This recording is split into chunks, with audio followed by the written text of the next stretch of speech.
क्या आपने कभी सोचा है कि आप जो भी पढ़ते हैं या सीखते हैं वो आपके माइंड में क्यों नहीं रहता?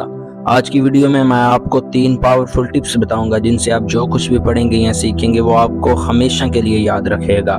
सबसे पहले हमें ये समझना होगा कि हमारा ब्रेन काम कैसे करता है। जब हम कुछ नया सीखते हैं तो हमारा दिमाग इसे मुख्तलिफ हिस्सों में तकसीम करता है। हमारे पास एक शॉर्ट टर्म मेमोरी होती है और एक लॉन्ग टर्म मेमोरी।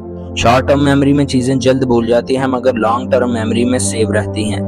अब सवाल ये है कि हम इस इंफॉर्मेशन को लॉन्ग टर्म मेमोरी में कैसे मुंतकिल कर सकते हैं। तो इसके लिए 3 टिप्स हैं। सबसे पहली पावरफुल टिप्स विजुअलाइजेशन यानी तस्वर करना। ये तकनीक उन फेमस लोगों ने भी इस्तेमाल की है जो अपनी याददाश्त के लिए मशहूर हैं। जैसा कि फेमस साइकोलॉजिस्ट टोनी बोजान ने अपनी किताब यूज योर मेमोरी में कहा है, the brain remembers picture better than words, यानी हमारा दिमाग तस्वीरों को लफ्जों की निस्बत ज्यादा अच्छे से याद रख सकता है। जब आप कुछ पढ़ रहे हो तो उसकी एक तस्वीर बनाएं। मसलन अगर आप तारीख पढ़ रहे हैं तो उस दौर के लोगों, बिल्डिंग्स और वाकयात की तस्वीर अपने जहन में बनाएं, इमेजिन करें। इस तरह आपकी याददाश्त बेहतर होगी और आपको वो मालूमात कभी नहीं भूलेंगी। दूसरी पावरफुल टिप एक्टिव रिकॉल।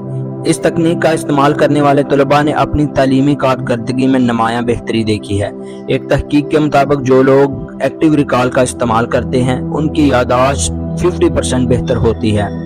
जब आप कुछ पढ़ते हैं तो उसे बार बार दोहराएं और खुद से सवालात करें। मसलन अगर आप कोई मजमून पढ़ रहे हैं तो उसके अहम निकात को याद रखें और फिर खुद से पूछें कि इस मजमून में क्या खास बात थी। यह अमल आपके ब्रेन को मालूमात को महफूज रखने में मदद देता है। तीसरी पावरफुल टिप्स निमोनिक्स यानी याददाश्त। मशहूर लोगों ने हमेशा से इस तरकीब का इस्तेमाल किया है। अल्बर्ट आइंस्टाइन ने भी अपनी याददाश्त को बेहतर बनाने के लिए इस तकनीक का इस्तेमाल किया है।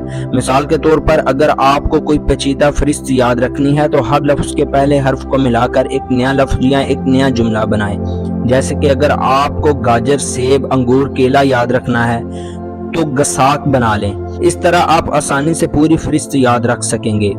अब चलते हैं कुछ मशहूर लोगों के तजर्बात की तरफ। स्टीव जॉब्स जो कि एप्पल कंपनी के बानी थे, हमेशा अपनी तख्लीकी सलाहियतों को बढ़ाने के लिए इन तकनीक्स का इस्तेमाल करते थे। वो हमेशा अपने आइडियाज को तस्वीर की शक्ल में सोचते थे और इन्हें बार बार दोहराते थे। दोस्तों याद रखें ये 3 पावरफुल टिप्स जो आपकी याददाश्त को बेहतर बनाने में मददगार साबित हो सकती हैं। Active recall, visualisation and mnemonics. इनका इस्तेमाल करें और देखें कि आपकी याददाश्त कितनी बेहतर होती है। अगर आपको ये वीडियो पसंद आई तो इसे लाइक करें, अपनी राय कमेंट में ज़रूर दें और इस वीडियो को अपने दोस्तों के साथ ज़रूर शेयर करें। और आखिर में प्लीज़ हमारे चैनल को सब्सक्राइब करें ताकि आपको हमारी नई वीडियो का नोटिफिकेशन मिल सके। आखिर में याद रखें याददाश्त को बेहतर बनाने के लिए मेहनत करें और कामयाबी आपके कदम चूमेगी। अगली वीडियो तक के लिए अल्लाह हाफिज़।